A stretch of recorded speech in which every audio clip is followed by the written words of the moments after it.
តើកាមេរ៉ា Sony ZV-E10 វាល្អសម្រាប់អ្នកធ្វើការចាប់ផ្ដើមក្នុងការថតរូបឬក៏វីដេអូអត់អូខេសួស្តីអ្នកនរគ្នាស្វាគមន៍មកកាន់វីដេអូខ្ញុំម្ដងទៀតហើយនៅថ្ងៃនេះដែរយើងមកនិយាយពាក់ព័ន្ធជាមួយនឹងកាមេរ៉ា Sony ZV-E10 តើវាល្អអត់សម្រាប់អ្នកទៅចាប់ផ្ដើមក្នុងការថតរូបឬក៏វីដេអូអញ្ចឹងដោយសារថ្ងៃនេះខ្ញុំមានកាមេរ៉ា ZV-E10 នៅក្នុងដៃដែរគឺខ្ញុំបានប្រើប្រាស់វាចូលមួយឆ្នាំហើយដោយសារតែខ្ញុំជាអ្នកធ្វើការប្រើប្រាស់ផ្ទាល់អញ្ចឹងថ្ងៃនេះខ្ញុំនឹងមកចែករំលែកពាក់ព័ន្ធជាមួយនឹងបទពិសោធន៍ភាពល្អនិងភាពមិនសូវល្អរបស់កាមេរ៉ា ZV-E10 អញ្ចឹងតម្លៃរបស់វាគឺប្រហែលខ្ទង់600ដោយមិនបុកបញ្ចូលជាមួយនឹង lens ទេអញ្ចឹងយើងមកដឹងពាក់ព័ន្ធជាមួយនឹងភាពល្អរបស់កាមេរ៉ា ZV-E10 ជាមុនសិនភាពល្អរបស់កាមេរ៉ា ZV-E10 គឺកាមេរ៉ាប្រភេទនេះគឺអាច record វីដេអូបានរហូតដល់ 4K 30 frame ហើយពាក់ព័ន្ធជាមួយនឹងការផលិតរូបភាពគឺវាអាចផលិតបានរហូតដល់24 megapixel ហើយវាមានរូបរាងតូចងាយស្រួលក្នុងការដាក់តាមខ្លួនតោះអញ្ចឹងមកដឹងពីចំណុចដែលមិនសូវល្អរបស់កាមេរ៉ា ZV-E10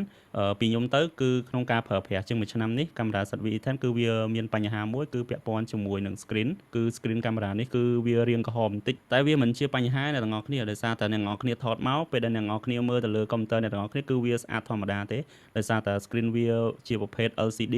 ចឹងវាបង្ហាញរូបភាពអត់សូវស្អាតទេវាអាចរៀងក្រហមបន្តិចហើយចំណុចដែលខ្ញុំអត់ពេញចិត្តមួយទៀតគឺ ZV-E10 គឺវាអត់មាន view finder ទេដោយសារតែកាមេរ៉ាប្រភេទនេះគឺផ្ដោតទៅលើវីដេអូ